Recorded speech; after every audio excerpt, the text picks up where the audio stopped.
یہ سن کر قریش سناٹے میں آ گئے۔ ان میں سے ابو لہب نے مشتعل ہو کر تیرے لیے ہلاکت ہو، کیا تو نے اس لیے ہمیں بلایا تھا؟ نعوذ باللہ۔ اس کے بعد سب غضبناک نواحوں کے ساتھ واپس ہو گئے۔ عبداللہب کی گستاخی کے جواب میں سورہ لہب نازل ہوئی اور قرآن مجید نے اس جملے تبالہ کا جواب نہایت فصیح و بلیغ انداز میں یوں دیا: ابو لہب کے ہاتھ ٹوٹ جائیں اور وہ ہلاک ہو جائے۔ اس معجزانہ اسلوب پر مبنی جواب نے ابو لہب کو پورے مکے میں رسوا کر دیا۔ اس نے غصے میں آ کر اپنی بیٹیوں عتبہ اور عتیقہ کو حکم دیا، جو حضرت پاک صلی اللہ علیہ وآلہ وسلم کی بیٹیوں کے نکاح میں تھیں پر ابھی رخصتی نہیں ہوئی تھی، کہ وہ حضرت پاک صلی اللہ علیہ وسلم کی بیٹیوں کو طلاق دے دے۔ یہ دونوں صاحبزادہ ان سے بیاہی ہوئی تھیں مگر ابھی رخصتی نہیں ہوئی تھی، یعنی کہ نکاح ہوا تھا یا جو بھی طریقہ اس سے پہلے تھا وہ قائم تھا۔ ابو لہب کے لڑکوں نے باپ کے حکم پر آپ صلی اللہ علیہ وآلہ وسلم کی بیٹیوں کو طلاق دے دی۔ ناظرین کرام، کتنا تکلیف دہ بات ہے کہ آپ کی بچیوں کو طلاق ہو جائے، لیکن دین کے معاملے میں حضور پاک صلی اللہ علیہ وآلہ وسلم نے ہر گھٹن، ہر تکلیف گزاری، یہاں تک کہ وہ پہلے ہی یتیم تھے، ماں کا سایہ بھی سر سے چلا گیا، رشتہ داروں نے بھی منہ موڑ لے، یہاں تک کہ آپ کے گھر میں آپ کی بیٹیوں کو طلاق ہو گئی۔ یہ ان سے پوچھیں جن کی بیٹیوں کے ساتھ ایسا ہو چکا ہے، یہ کتنا غضبناک اور تکلیف دہ ہے۔ لیکن جب ایمان اور اللہ کی محبت اور دین کی محبت رگ رگ میں کافی ہو اور رگ رگ میں بسی ہوئی ہو تو ہر تکلیف اللہ کی رضا کے لیے سہ لی جاتی ہے۔ اس کے بعد سے ابو لہب اور اس کی بیوی ام جمیل نبی کریم صلی اللہ علیہ وآلہ وسلم کو ہر طرح کی تکلیفیں دینے پر تل گئے۔ ابو لہب کا گھر حضور پاک صلی اللہ علیہ وآلہ وسلم کے گھر کے قریب تھا، اس لیے آپ پر ہر وقت اس کی شرارتوں کی نشانہ بنے رہتے تھے۔ امی جمیل رات کو آپ کے راستے پر کانٹے بھی کھید دیا کرتی تھی۔ ابو لہب اپنے گھر کا سارا کچرا ڈال دیتا تھا۔ حضور پاک صلی اللہ علیہ وآلہ وسلم کے گھر کی دوسری جانب آپ کا دوسرا دشمن عقبہ ابی بنی معیط رہتا تھا۔ اس کا بھی معمول تھا کہ حضور پاک صلی اللہ علیہ وآلہ وسلم کو تکلیف دینے کے لیے اپنے گھر کی غلافت آپ کے دروازے پر پھینک دیتا۔ حضور پاک صلی اللہ علیہ وآلہ وسلم اکثر فرمایا کرتے تھے: میں دو بدترین پڑوسیوں کے درمیان رہتا تھا، ابو لہب، عقبہ بن ابی۔ ابو لہب ہر وقت حضور پاک صلی اللہ علیہ وسلم کی طاق میں رہتا تھا کہ آپ تبلیغ کے لیے کہاں کا رخ کرتے ہیں، آپ کہیں قریب جاتے یا دور یا پیچھے پیچھے پہنچ جاتا اور آپ پر آوازیں کرتا۔ قریش کے دوسرے سردار بھی کھلا مخالفت پر اتر آئے تھے اور اس دعوت توحید کو روکنے کے لیے طرح طرح کی تدبیریں کرنے لگے تھے۔ یہ لوگ ایک وقت بنا کر ابو طالب کے پاس آئے اور بولے: ابو طالب، آپ اپنے بھتیجے کو منع کریں، ہم اپنے اب و اجداد کی مذمت اور اپنے معبودوں کی عیب جوئی برداشت نہیں کر سکتے، آپ ان کے روکیں ورنہ ہم آپ سے اور ان سے نمٹ لیں گے۔ ابو لہب گھبرا گئے اور حضرت پاک صلی اللہ علیہ وسلم کی علیحدگی میں بلوا کر قریش کے مطالبے کا ذکر کر ڈالا: میری اور اپنی جان کا خیال کرو، مجھ پر اتنا بوجھ نہ ڈالو کہ میں اٹھا نہ سکوں محمد صلی اللہ علیہ وآلہ وسلم۔ حضرت پاک صلی اللہ علیہ وسلم سمجھ گئے کہ چچا پر سخت دباؤ ہے اور وہ آپ مزید حمایت نہیں کر سکتے، مگر آپ اس عظیم فریضے کو کیسے چھوڑ سکتے تھے جس پر اس سسکتی ہوئی دنیا کی نجات کا دارالمدار تھا اور جس سے آپ کو اپنی جان سے بڑھ کر جذباتی لگاؤ تھا۔ نبی کریم صلی اللہ علیہ وآلہ وسلم نے فرمایا: چچا جان، اللہ کی قسم، اگر وہ میرے دائیں ہاتھ پر جلتا سورج اور بائیں ہاتھ پر چاند لا کر رکھ دیں تاکہ میں اس کام کو چھوڑ دوں، تب بھی میں رکنے والا نہیں یہاں تک کہ اللہ اس دین کو غالب کر دے یا میں اس جدوجہد میں جان دے دوں۔ اتنا کہہ کر نبی پاک صلی اللہ علیہ وآلہ وسلم کے آنسو بہہ نکلے اور آپ روتے ہوئے باہر چلے گئے۔ ابو طالب نے یہ دیکھا تو بھی تڑپ اٹھے، آپ کو واپس بلایا اور بولے: بھتیجے، جو تمہارا دل چاہے کرو، جیسے چاہے تبلیغ کرو، میں تمہیں کبھی اکیلا نہیں چھوڑوں گا۔ قریش کے سرداروں نے جب یہ دیکھا کہ حضور پاک صلی اللہ علیہ وآلہ وسلم کو چچا کی شکایت کے باوجود تغلیب سے نہیں روک سکے، نہ ابو طالب ان کی سرپرستی چھوڑتے ہیں، تو مزید طیش میں آ گئے۔ حضور پاک صلی اللہ علیہ وآلہ وسلم کی بنو ہاشم میں ذاتی وجاہت اور پھر ابو طالب جیسے ہر دل عزیز و قابل احترام بزرگ کو وہ نظر انداز بھی تو نہیں کر سکتے تھے، اس لیے نبی پاک صلی اللہ علیہ وآلہ وسلم پر ہاتھ اٹھانا آسان نہ تھا۔ مگر عام مسلمان جن میں زیادہ تر غریب لوگ تھے، اب ان طیش کی وہ انتقام کا نشانہ بنتے رہے۔ قریش کا ہر سردار اپنے اپنے قبیلے کے ان لوگوں کو مشرک بنانے لگا جو اسلام لے آئے۔ جو لوگ غریب اور بے یار و مددگار تھے انہوں نے سب سے زیادہ دکھ سہے۔ حباب بن الحارث رضی اللہ عنہ کو انگاروں پر لیٹایا گیا جس سے ان کی کمر جھلس گئی۔ حضرت بلال حبشی رضی اللہ تعالیٰ عنہ کے غلام تھے، وہ انہیں صحرا کی تپتی دھوپ میں لٹا کر سینے پر بھاری پتھر رکھ دیتا تھا، کہتا ہے کہ محبت کا انکار کرو اور لال و غزہ کی پرستش کرو ورنہ اس حالت میں تمہارا دم نکل جائے گا۔ کبھی لوہوں کی ذرہ پہنا کر تیز دھوپ میں بٹھا دیتا، وہ اس تکلیف میں کہتے: احدن احدن، وہ ایک ہے، وہ ایک ہے۔ کبھی ان کے گلے میں رسی ڈال کر شریر لڑکوں کو حکم دیتے کہ پورے شہر میں گھسیٹتے پھریں۔ قحطانی فی النصر عمار بن یاسر، ان کے والد یاسر اور والد سمیہ رضی اللہ عنہ کا مکہ میں کوئی رشتہ دار نہ تھا۔ قریش کے سردار ان تینوں کو پکڑ کر صحرا میں لاتے اور بدترین تشدد کا نشانہ بناتے۔ حضور پاک صلی اللہ علیہ وآلہ وسلم انہیں اس حال میں دیکھتے تو فرماتے، یاسر کے گھرانے والوں صبر کرتے رہو، تمہارا ٹھکانہ جنت ہے۔ حضرت یاسر رضی اللہ تعالیٰ عنہ جو مومن اور کمزور تھے، اس مسلسل تشدد کی تاب نہ لا کر ایک دن فوت ہو گئے۔ پھر ان کی اہلیہ حضرت سمیہ رضی اللہ تعالیٰ عنہ کو ابو جہل مالون نے بدترین اذیت دیتے ہوئے پرچھی کا وار کر کے شہید کر دیا۔ یہ اسلام کی پہلی شہید خاتون کہلائیں۔ اسی طرح حضرت رومی رضی اللہ عنہ، صہیب رومی رضی اللہ عنہ، جو عبداللہ بن جرعان کے آزاد کردہ غلام اور نسلی لحاظ سے اجمی تھے، زرد کوپ کا نشانہ بنتے رہے۔ انہیں اتنا مارا جاتا کہ وہ بے ہوش ہو جاتے۔ قریش کے مظالم اتنے بڑھے کہ شریف، مالدار اور معزز مسلمان بھی ان کی زیادتیوں سے نہ بچ سکے۔ حضرت عثمان بن عفان رضی اللہ عنہ کو ان کے چچا کے حکم پر بن ابی العاص نے قسط کر باندھ دیا کہ جب تک اسلام نہ چھوڑو گے آزاد نہیں کروں گا، مگر وہ دین حق پر ڈٹے رہے۔ حضرت مصعب بن عمیر رضی اللہ عنہ مکے کے بڑے مالدار، نونہار، ناز و نعمت میں پلے نوجوان تھے۔ انہیں گھر والوں نے ایک کوٹری میں بند کر دیا اور ایک طویل مدت تک وہ قیدیوں کی طرح رہنے لگے۔ سیدنا حضرت ابو بکر صدیق رضی اللہ تعالیٰ عنہ مکہ کے انتہائی معزز لوگوں میں سے تھے۔ اس طرح حضرت طلحہ بن عبید اللہ رضی اللہ تعالیٰ عنہ بھی شرفاء میں شامل تھے، مگر جب دونوں اسلام لائے تو قریش کے سردار نوفل بن خلید نے دونوں کو پکڑ کر ایک رسی سے باندھ دیا اور بڑی اعزازانی کے بعد چھوڑا۔ تب سے یہ دونوں دو پکے ساتھی کہلانے لگے۔ ایک دن سیدنا ابو بکر نے سرعام اسلام کی دعوت دینا شروع کی تو مشرکین آپے سے باہر ہو کر ان پر جھپٹ پڑے اور مار مار کر بے ہوش کر دیا۔ عتبہ بن ربیعہ اپنے موٹے تلے والے پرانے جوتوں سے ان کے چہرے پر ٹھوکریں مارتا رہا۔ چہرہ اتنے زخمی ہو گیا کہ پہچاننا مشکل تھا۔ ان کے رشتہ دار نیم مردہ حالت میں انہیں اٹھا کر لے گئے۔ سب کو یقین تھا کہ وہ زندہ نہیں بچیں گے، مگر اللہ نے ان کی زندگی باقی رکھی تھی۔ شام کے قریب انہیں ہوش آیا تو پہلا جملہ منہ سے یہ نکلا، حضور صلی اللہ علیہ وآلہ وسلم تو خیریت سے ہیں نا؟ جب بتایا گیا کہ بے خیریت ہیں تو کہنے لگے، میں جب تک نبی پاک صلی اللہ علیہ وآلہ وسلم کو خود دیکھ نہیں لیتا کچھ کھاؤں پیوں گا نہیں۔ آخر کار ان کی والدہ ام الخیر اور ایک رشتہ دار خاتون ام جمیل رات کو اندھیرا پھیلنے کے بعد انہیں سہارا دے کر نبی پاک صلی اللہ علیہ وآلہ وسلم کی خدمت میں لے آئیں۔ آپ صلی اللہ علیہ وآلہ وسلم اپنے عزیز ترین دوست کی یہ حالت دیکھ کر اپنے آنسو نہ روک سکے۔ حضرت ابو بکر صدیق بھی رونے لگی۔ ان کی والدہ ابھی تک اسلام نہیں لائی تھی۔ سیدنا ابو بکر صدیق کی درخواست پر نبی کریم نے ان کی ہدایت کے لیے دعا کی۔ دعا کا اثر یہ ظاہر ہوا کہ ام الخیر عنہا اس وقت ایمان لے آئیں۔ اس دن کی دعوت تبلیغ و ظلم و ستم پر صبر کرنے کا نتیجہ اور نقصلہ تھا۔ ظلم و ستم کی ان تمام تر کارروائیوں کے باوجود اہل ایمان اپنے دین پر ثابت قدم رہے تو قریش کے سرداروں کا غصہ مزید بڑھ گیا۔ اب انہوں نے نبی پاک صلی اللہ علیہ وآلہ وسلم کو زبانی تکالیف کے ساتھ ساتھ جسمانی طور پر اذیتیں دینے کا سلسلہ بھی شروع کر دیا۔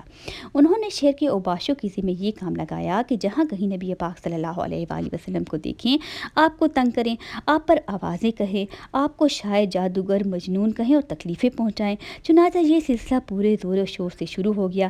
نبی ایک ساکھ صلی اللہ علیہ وآلہ وسلم ان حرکتوں سے بہت دلگیر ہوئے۔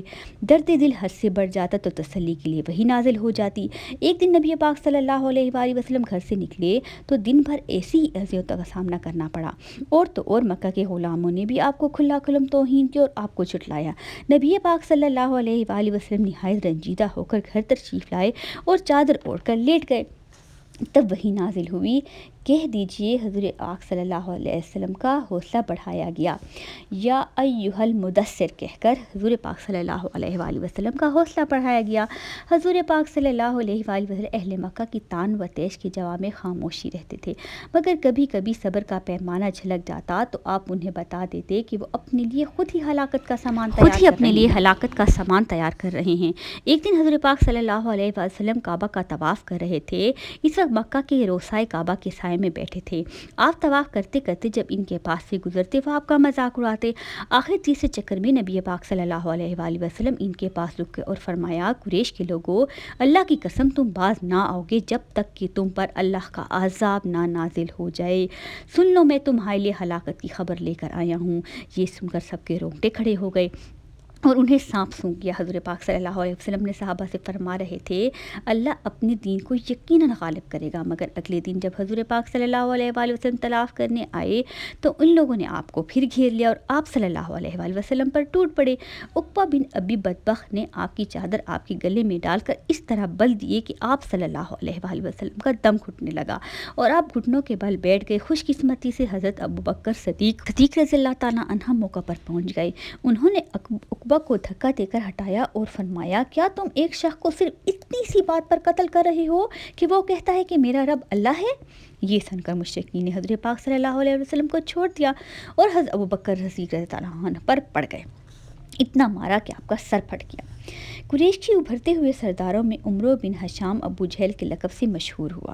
نبی کریم صلی اللہ علیہ وآلہ وسلم کا سب سے بڑا دشمن تھا۔ یہ انتہائی چالاک اور مکار تھا، اکثر دوسروں کو آپ کی توہین پر اکساتا اور خود دور سے تماشا دیکھا، بسا اوقات آپ کی سر عام بےزتی بھی کرتا۔ ایک بار آپ کعبہ کے پاس نماز پڑھ رہے تھے، جب سجدے میں گئے تو یہ بدبخت آپ صلی اللہ علیہ وآلہ وسلم کے سر مبارک پر ٹھوکر مارنے کی غرض سے تیزی سے آپ کی طرف آیا۔ اللہ تعالیٰ نے موزانہ طور پر اپنی نبی کی حفاظت فرمائی۔ اس سے ایک بھیانک اونٹ منہ کھولے نظر آیا اور وہ واپس نکل گیا، یعنی کہ بھاگ گیا، پر اس کے باوجود اپنی حرکتوں سے باز نہ آیا۔ جب بھی قریش کی کسی شخص کو اسلام لاتا یا اسلام کی طرف مائل ہوتا دیکھتا تو اگر وہ رئیس یا سردار ہوتا تو یہ بڑے فنکارانہ انداز میں اس کو یوں کہتا تم اپنے باپ کا دین چھوڑ رہے ہو، حالانکہ تمہارا باپ تم سے کہیں بہتر تھا، اس لیے آئندہ سے ہم نہ تو تمہارے اخلاق کا بھروسہ کریں گے، نہ تمہاری رائے کا اعتبار کریں گے، نہ ہی تمہاری کوئی قدر و منزلت ہوگی۔ اگر کوئی تاجر ہوتا تو اسے یوں دھمکاتا اگر تم مسلمان ہوئے تو ہم تمہاری تجارت کو نقصان پہنچائیں گے اور تمہارا مال ضائع کر دیں گے، اور اگر کوئی غریب اسلام لاتا پھر تو ابو جہل سیدھا مکو لاتا اور ڈنڈوں سے کام لیتا۔ حضرت پاک صلی اللہ علیہ وآلہ وسلم اپنی دعوتی روحانی جدوجہد میں انتہائی انحکام کے باوجود اپنی خانگی زندگی کے اہم فرائض سے بھی بے پرواہ نہیں رہتے تھے۔ آپ صلی اللہ علیہ وآلہ وسلم نے اپنی بڑی بیٹی حضرت زینب رضی اللہ تعالیٰ عنہ کو ان کے خالازاد ابو العاص بن ربیع سے بیاہ دیا تھا، اور خدیجہ کی بہن حالہ کے بیٹے تھے اور خاندان کے ایک تاجر پیشہ شریف نوجوان تھے۔ اگرچہ ابھی ایمان نہیں لائے تھے، مگر اس وقت جبکہ ایمان لانے والے گنتی کے چند ہی افراد تھے، اس سے بہتر رشتہ اور کوئی نہ تھا۔ مشرکین سے نکاح کے بارے میں اب تک کوئی شرعی حکم نہیں آیا تھا۔ دوسری بیٹی حضرت رقیہ رضی اللہ تعالیٰ عنہ کو، جنہیں عتیقہ بن ابو لہب نے طلاق دی تھی، آپ صلی اللہ علیہ وسلم نے مکہ کے سب سے حیادار نوجوان حضرت عثمان بن عفان رضی اللہ تعالیٰ عنہ سے نکاح میں دے دیا، جو بالغ ابتدا میں اسلام لانے والوں میں شامل تھے اور مالی لحاظ سے بھی خوشحال تھے۔ حضرت خدیجہ رضی اللہ تعالیٰ عنہ اور آپ صلی اللہ علیہ وسلم کی یہ بیٹیاں اللہ کی طرف دعوت دینے کی عظیم ذمہ داری میں آپ کی پوری معاون اور ہمسار تھیں۔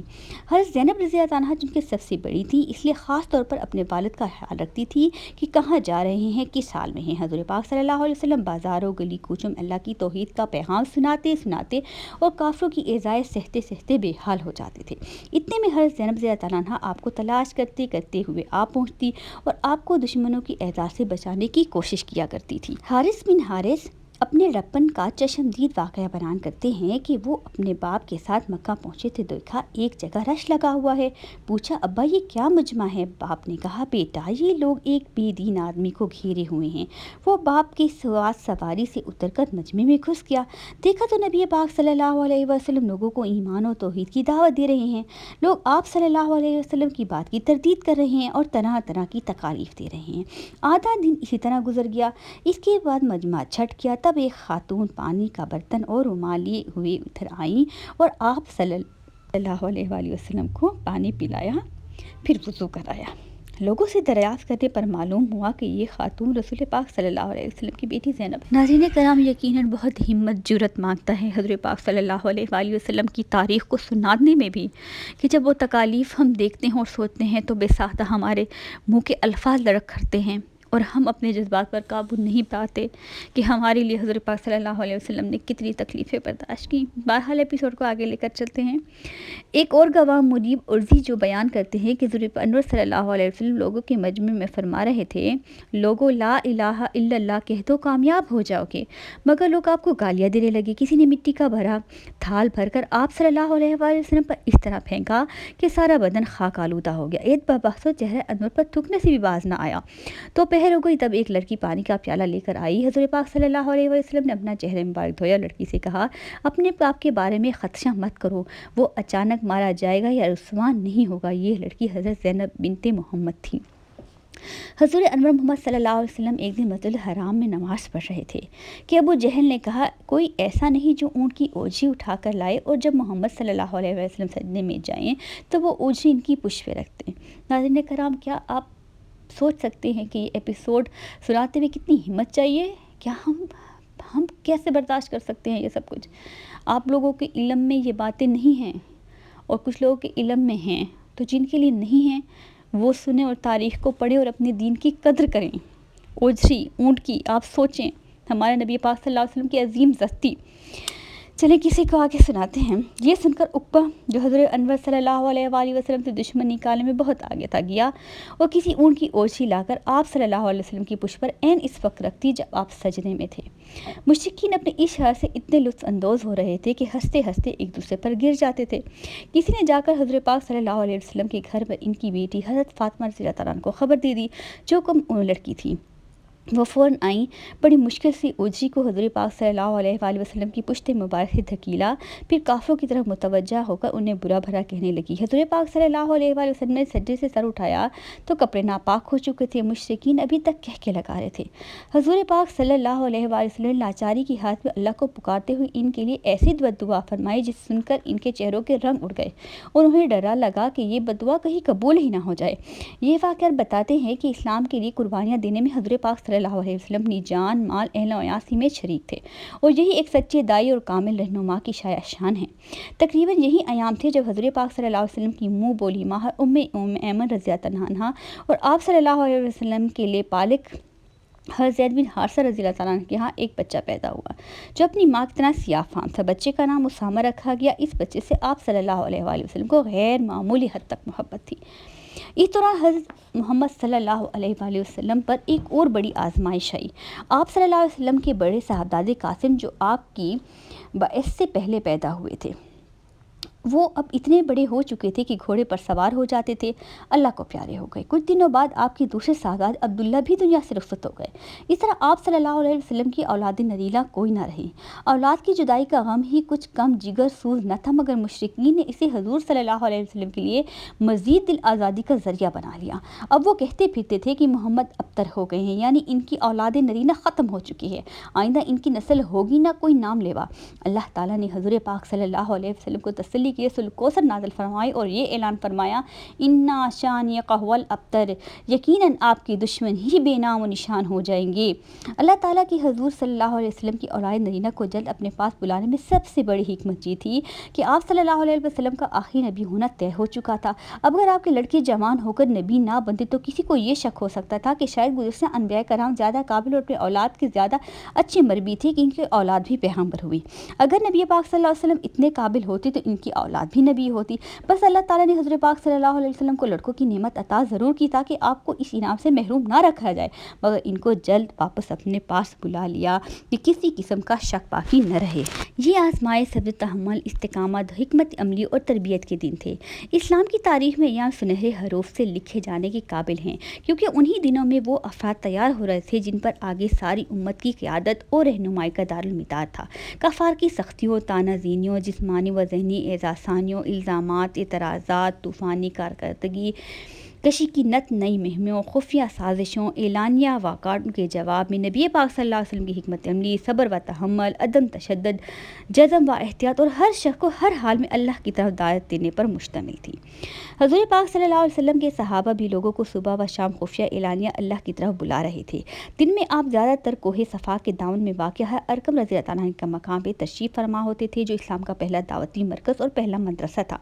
حضور پاک صلی اللہ علیہ وسلم صبح شام ابوبکر سے ان کے گھر پر جا کر ملا کرتے تھے اور مشورے فرماتے۔ کفار کے مقابلے میں حضور و صحابہ کرام کے پاس حکومت، دولت اور افرادی قوت نہیں تھی۔ آپ کی طاقت اور ہتھیار اللہ پر مضبوط ایمان، ان کی مدد و نصرت پر یقین، اس سے ہر حال میں تعلق اور اس سے بے پناہ دعا کرنا ہی شامل تھی۔ مسلمانوں کا سب سے بڑا کلمہ طیبہ تھا، یہی ان کی دعوت کا لبلبا تھا اور یہی ان کی روحانیت کا سرچشمہ۔ وہ اپنی محفلوں میں خوشی و مسرت کے موقع پر اللہ اکبر کا نعرہ بھی لگاتے تھے۔ نماز فرض نہیں ہوئی تھی، مگر اس کا طریقہ کار بتایا جا چکا تھا۔ وضو، غسل، نماز کی تعلیم بھی مل چکی تھی۔ حضور پاک صلی اللہ علیہ وسلم صحابہ کرام 2 رکعت نماز پڑھا کرتے تھے۔